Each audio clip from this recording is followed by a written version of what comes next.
How long has it been, bro? Working? I'm about to say we been working together in our first song we ever put out. So When was that? 16? 18 was the first 18? Apple Music song we put out. Discipline. Got you. But shit, I say 16, 15. We probably cause we met in college. You know what I'm saying? TNT introduced us. Shout out TNT. That is my You know what I'm saying? hey, bro, fam. Shout out to him, man. And the nigga told me, he said, TNT said, Phil, you need to work with Union. And I was like, alright. And then 3 years later, Hey. I hit you up. So yeah. That's how you know it was supposed to happen, man. It's all good. It was all love. But shout out to TNT for the link and for the plug and all that shit. But yeah, I think since what, 16? Wow. 7 years, 7, 8 years probably. So that's crazy, bro. And the first day we locked in, nigga. Yeah, facts. Big facts. I can't remember what song it was. Yeah. Right.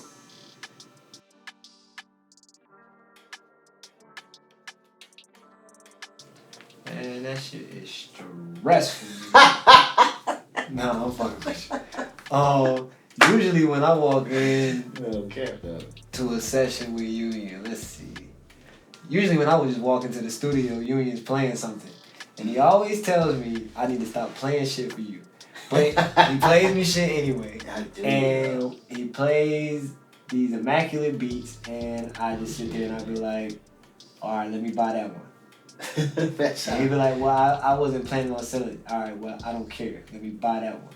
And that's usually how it goes. So Every time. Like, I don't know how to explain that's it. a fact though. He would slide through or hit me up right when I begin to make the beats. I ain't stopping the train. I'm gonna keep cooking. That's family. Bro can pull up. That's cool. Slide through. I'm still cooking. Almost done at that point. Almost every time. I don't understand his timing, bro. But This guy. Nobody else but God. God be like, hey, there's a beat in the oven. You need to go check it out, bro. Call About you, time man. to go check it out. Hey, yo.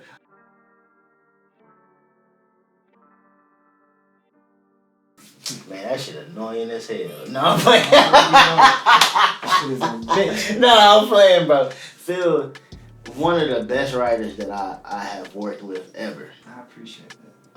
Definitely.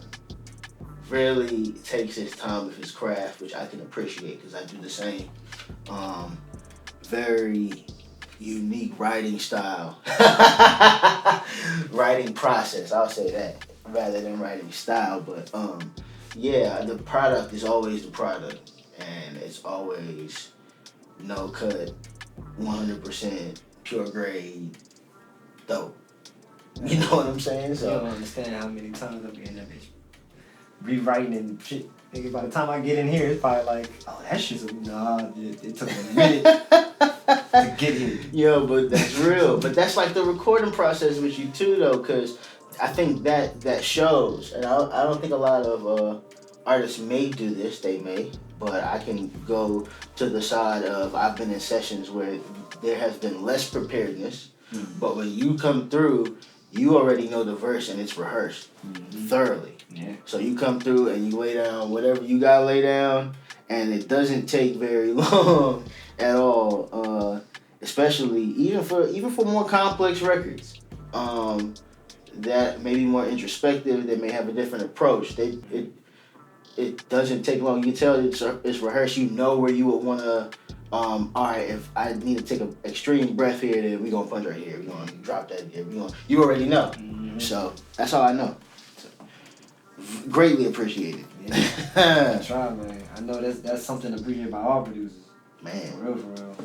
Don't waste my goddamn time. Boy. No, that's real though.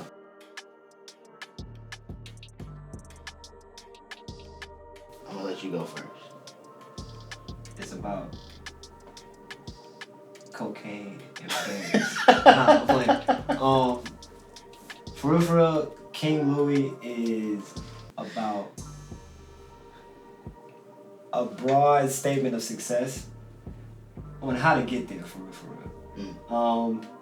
Cutting ties with certain people, just aligning yourself with the greats, not really paying attention to what people say, and always focused on your dream. And once you get to your once your goals are accomplished, hold on to that momentum. You know what I'm saying?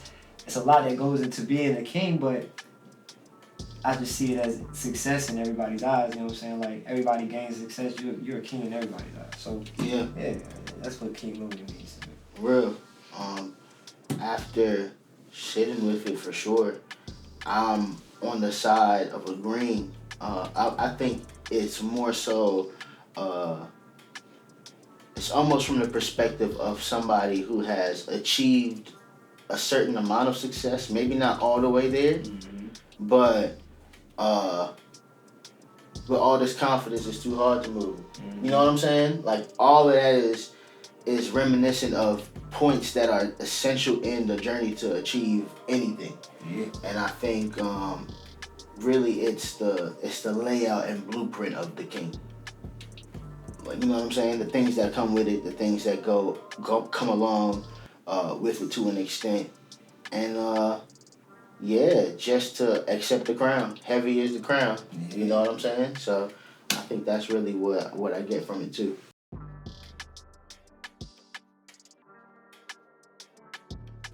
I think I was at a moment in my life where I myself was letting go of certain people, and it just, certain instances in my life made sense with that topic in itself. It's like so many instances in my life made sense, so it just fell together for real. That the hook is what did it. Once I wrote the hook, because I think I wrote the hook first, and once I wrote the hook, everything else fell into place. Cause that hook meant a lot. It was real. It was almost like a page from everything that was happening, that's being experienced. You know what I'm saying?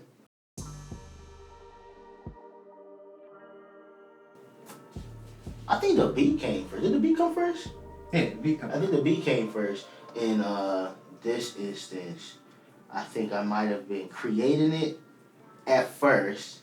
Phil might have heard it when I was cooking it up, and I made him hold off for a good little bit, and then I ended up sliding it, and then he just wrote something crazy shit. I think that is what happened. But you told me to hold off because you had told me that you wanted to do something where you gave me a topic for real. That's another thing. You gave me kind of a direction. Got you. And so when you gave me the direction, I was like, all right, I'm gonna write about this. You know what I'm saying? You know what I mean? I can't remember I remember telling you, but I don't remember the prompt that I told you. I can't remember that prompt per se, but that's exactly what happened. You told me the prompt, and I was just like, all right, I'm gonna write around, whatever, how this relates. You know what I'm saying? Like, and then, that's what popped off. Yeah.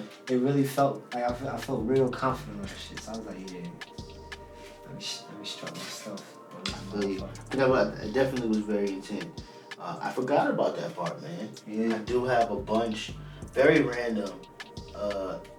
With some of the instrumentals that I do have jotted down specific topic and content. Ideas, not necessarily lyrical content, but just bullets that I want to be present in regard to the structure of the theme of the song. Yeah.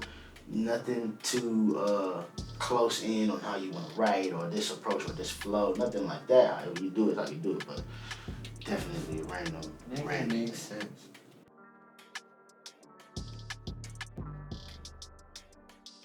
It's a real ass record. I think it literally is coming from the exact season. And I know I might say this often, but it's very relevant for me specifically, and I feel in the, I guess, a synonymous point of the journey. I think, and it being a part of almost like written life is what I think sets it apart. Yeah. In my opinion, and I think it's a very, it's like some weird sounds and sonics that are in the joint that I think are cold to me. You know what I'm saying? They're just off kilter. They're just dope. I think that also sets it apart. It's not like the run the mill record that you would hear, but it feels like you should hear it more. Yeah, like the beat already sounds like royalty. Mm. It sounds like I'm in ancient Egypt. I feel you. You know what I'm saying? I feel you. That's it. You know what I'm saying? It gave me that like I was saying, everything was set into place. Like someone that went that like that shit just made me feel like, okay, there's a statue or some shit that we're looking at now. You know what I'm saying? Yeah. Like, you know what I'm saying? Like, it's just random shit that you see, but exactly what you said, what set it apart for me is like it really correlates with a whole lot of people, like, and how they would go about gaining success. Yeah. I mean, it only hits, like I said, it's a broad statement, but it hits everything that a lot of people go through in order to reach a point of peace and success in their life. You know what I'm saying? So, yeah. 1000%.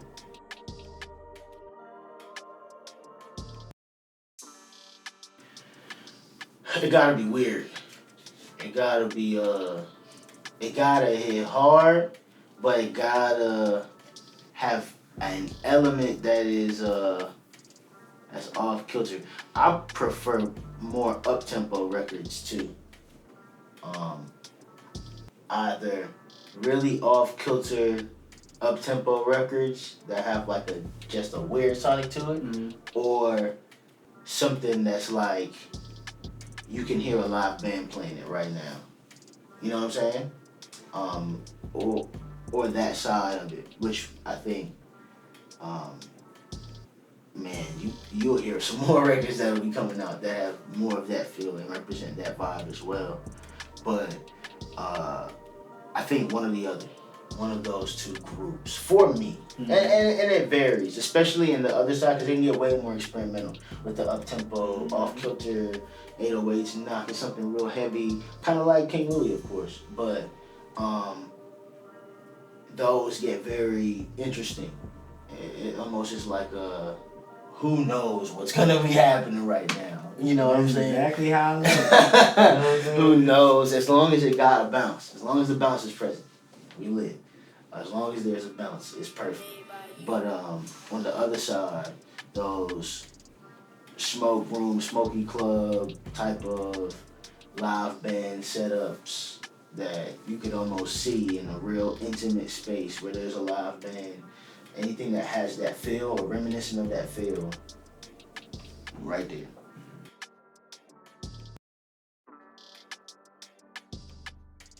I like a lot of space. I love to. I love that though. I love to. I don't like saying so many words in my space, so you make sure you hear everything and understand everything. But I love double entendres, similes, metaphors, personification. I just love all of it. So like you're gonna hear all of that in my lyrics. Like, and it somehow always forms and comes together. Like, but with you, like I said, I love a lot of space, and you make a lot of beats that give me that. So I shit. You know I rap on whatever. I feel you. I will rap on whatever. As long as I find that feel, find that, you know what I'm saying, where I want to lay into, because I always like to find something that is good to repeat back. Like somebody wants to sit back and repeat every lyric that I spit. Type of deal. That's what I look for. Yeah. You know what I'm saying? Something that's real comfortable to the listener. You know what I'm saying? Something that they would just want to sit back and quote every day. Yeah. Extremely relatable. Yeah.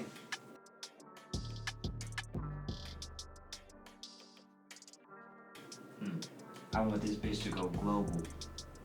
I want the Martians to hear this shit. I feel you. Like, I feel like I want that to be their national anthem when they come to visit us.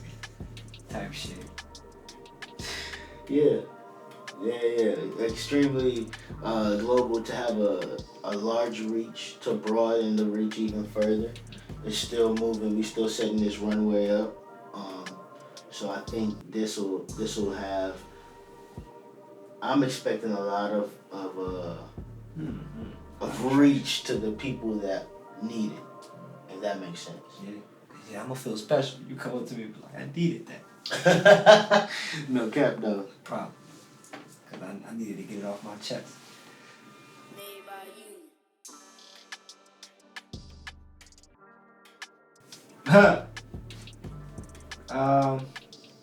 When it comes to my writing, I don't have a lot of, I'd say, correction in my shit. Mm-hmm. You know, for real, writing to me is like trying to prove something to myself. Mm-hmm. So I'm always trying to up the ante. Yeah. So it's less of a proving to everybody else. Yeah, like their expectations. It leads to their expectation. But I will say, when I'm writing and it needs to be a right now process, Mm-hmm. that is it gives me high anxiety. Because, you know, I'm a perfectionist when it comes to my writing. Yes. And this nigga, man. Yeah. It comes out still right, but it's just how I produced, how it came out is not. I feel like I just ran and did a triathlon after that shit. Like, it's all bad. Like, I can't do that.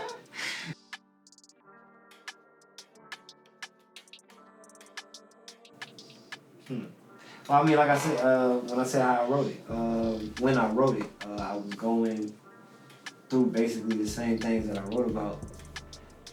It was just to a different progression in the song. Mm-hmm. It wasn't as bad in reality. I could say I was more exaggerating the song, but it just represents the success that I gained, and success is always opinionated. So the success that I gained in cutting people off and holding on to them dreams that I really feel like I can acquire. You know what I'm saying? So. Yeah, I feel like it represents exactly where I'm at. Got my name carrying away, call me King Louie. That's how I feel. I think it's a push of self-confidence, even for those who need that push of self-confidence in those moments. Mm-hmm. You know what I'm saying? It's that extra oomph. And excuse me, when you moving in all these rooms and getting into all with here, there, everywhere. Excuse me. That helps. Hell You yeah. know what I'm saying? That self-confidence really helps. And I think that's what represents, that's how it represents me specifically. Just the place and the journey that I'm at, and the requirements and how much of a tightrope it is. Like, nigga, it only takes one ill decision to throw away years of work. Mm-hmm. So, move wise.